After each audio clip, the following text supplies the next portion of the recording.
नमस्कार बच्चों, कैसे हैं आप लोग। आशा करते हैं अच्छे से होंगे और आपकी पढ़ाई भी बहुत ही अच्छे से चल रही होगी। बच्चों, फेस्टिवल का दौर चल रहा है, ये तो बात सही है, लेकिन अपना समय भी निकालिए पढ़ाई करने के लिए, क्योंकि ये भी बहुत ज़रूरी है। जो समय चला जाएगा तो वो वापस लौट के कभी नहीं आने वाला है। तो थोड़ा समय ज़रूर निकालिए पढ़ाई करने के लिए। हम लोग क्या कर रहे थे? हम लोग कर रहे थे भारतीय वसंत गीति। ठीक है, हम लोग भारतीय वसंत गीति चैप्टर कर रहे थे, प्रथम चैप्टर एनसीईआरटी क्लास 9 शैमुसी का। तो उसको हम लोग अच्छे से पढ़ चुके थे। आज हम लोग जो करने वाले हैं वो है उसका अभ्यास। ठीक है, तो चलिए हम लोग शुरू करते हैं उसका अभ्यास। ये है एक पदेन उत्तरम लिखत। एक पद में उत्तर लिखिए। ठीक, एक पद से उत्तर लिखिए। तो क्या है? कवि काम संबोधयति। कवि काम संबोधयति किसको संबोधित करते हैं? हाँ, ये स्त्रीलिंग का है। ठीक है, तो किसको संबोधित करते हैं? तो वाणी, सरस्वती जी को संबोधित करते हैं। कहते हैं ना, अय वाणी। या आप वाणी बोलिए या आगे इसके अय लगा दीजिए। चूँकि संबोधन दिया ही हुआ है, इस वजह से हमने सिर्फ वाणी लिखा है। दोनों ही सही है। कवि वाणीं काम वादयितुं प्रार्थयति। कवि वाणी काम या वादयितुं क्या बजाने के लिए प्रार्थयति प्रार्थना करते हैं। कवि जो है वाणी से, सरस्वती जी से क्या बजाने के लिए प्रार्थना करते हैं? तो क्या करते हैं? वीणाम, वीणा बजाने के लिए प्रार्थना करते हैं। कृदिशीम वीणाम, कैसी वीणा?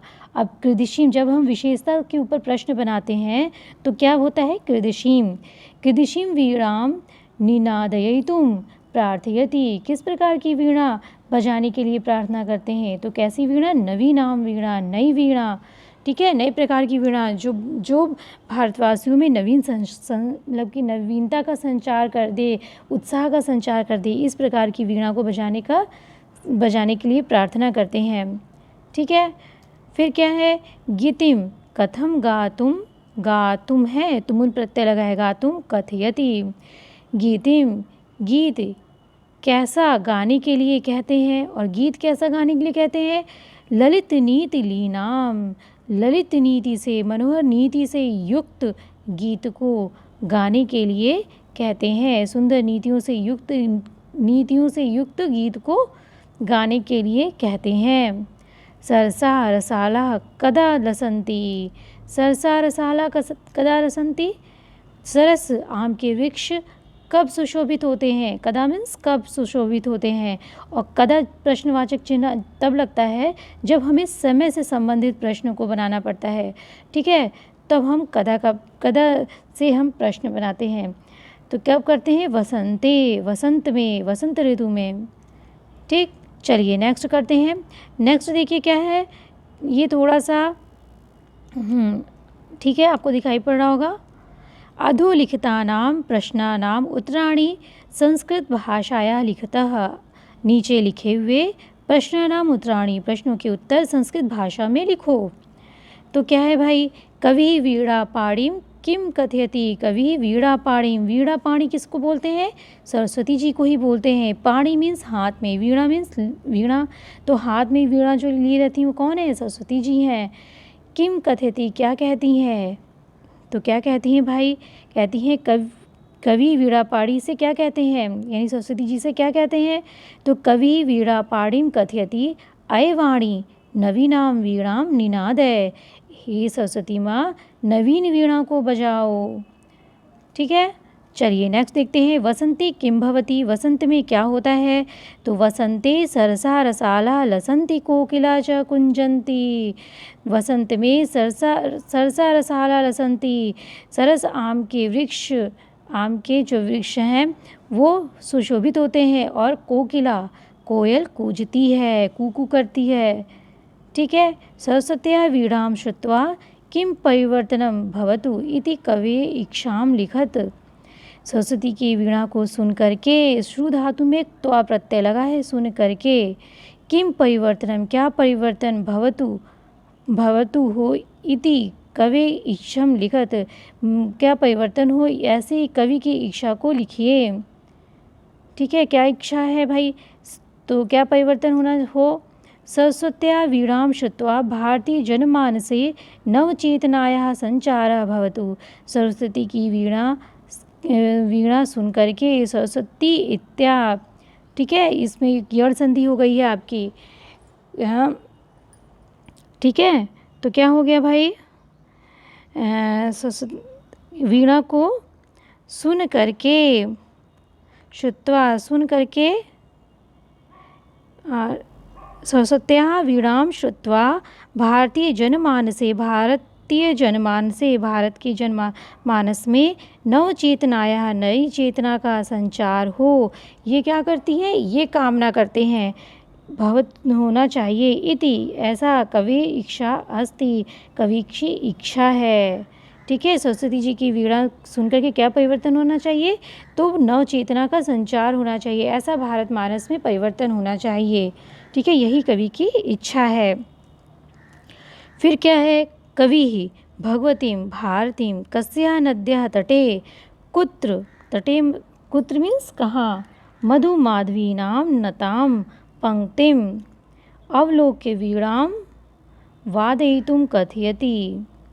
कवि भगवती भारती कस्या नद्याः, कैसे नदी के तट में, मधु माधवी नाम, मधु माधवी मतलब मधुर माधवी के नताम झुके हुए पंक्ति को देख करके वीणा बजाने के लिए कहते हैं। तो कवि भगवती भारती की मतलब किस प्रकार की नदी है, कस्या कैसे नदी के तट में, कैसे नदी के तट में मतलब कहाँ पर, ठीक है। कुत्र मीन्स कहाँ, जब जगह का द्योतन हो, जब जगह द्योतित करे तो कुत्र का इस्तेमाल करते हैं। कुत्र मीन्स कहाँ, माधवी मधु माधवी, मधुर माधवी के लताओं को, मधुर माधवी के फूलों को, झुकी हुई पंक्तियों को देख करके वीणा बजाने के लिए कहते हैं कवि। कहाँ पर कहते हैं भाई, तो कहते हैं कवि भगवती भारती यमुना नद्याः, यमुना नदी के किनारे, कालिंद्यात्मजायाः सवानीर तीरे। अब यमुना नदी तटे, इसको क्या पर्यायवाची है इसकी, तो इसको तो यमुना नदी को तो ही तो कहते हैं कालिंदी आत्मजायाः सवानीर तीरे। सवानीर तीरे मतलब उसके जो है लताओं की जो के तट में, ठीक है, जो बांस के जो तट होते हैं, बांस ढेर सारे बांस लगे रहते हैं, ठीक, उनकी जो है लताओं के तट में मधु माधवी नाम नताम पंक्तिम अवलोक्य वीणाम वादयितुम कथयति। वादयितुम है यहाँ पे ऊ लगा दीजिएगा, ठीक है, ये नीचे कट गया है आपका, यहाँ पे ऐसे ऊ लगा दी, वादयितुम, ठीक है, वादयितुम कथयति। कवि भगवती भारती, अब देखिए यहाँ पे ढेर सारी पर्यायवाची आ गई हैं आपकी, ठीक है, वीणा, पाणी, वाणी, भगवती, भारती, ये सब क्या है, सरस्वती जी की पर्यायवाची है। यमुना नदी के किनारे, जिसको हम कालिंदी आत्मजाया सवानीर तीरे भी बोलते हैं। मधु माधवी नाम नताम पंक्ति, मधुर माधवी के फूलों की झुकी हुई पंक्तियों को अवलोक्य देख करके वीणा बजाने के लिए कहते हैं, ठीक है। चलिए नेक्स्ट देखते हैं, नेक्स्ट क्या है, नेक्स्ट थोड़ा ध्यान से देखिए। क स्तंभे पदानि, ख स्तंभे तेषां पर्याय पदानि दत्तानि। क स्तंभ के पद में, ख स्तंभ में उनके पर्याय पद दत्तानि दिए हुए हैं। तानि चित्वा पदानां समक्षे लिखत, तानि चित्वा उनको लेकर के पदों के सामने में लिखिए। जो उनके पर्यायवाची पद हैं उनके पदों को लेकर के उसके सामने लिखना है आपको। ये है आपका क्वेश्चन है, ये आपका आंसर है। सरस्वती को क्या बोलते हैं, वाणी। आम्रम रसालः, पवना को क्या बोलते हैं, समीरः, ठीक है। चलिए नेक्स्ट क्या है, तटे को क्या कहते हैं, तीरे।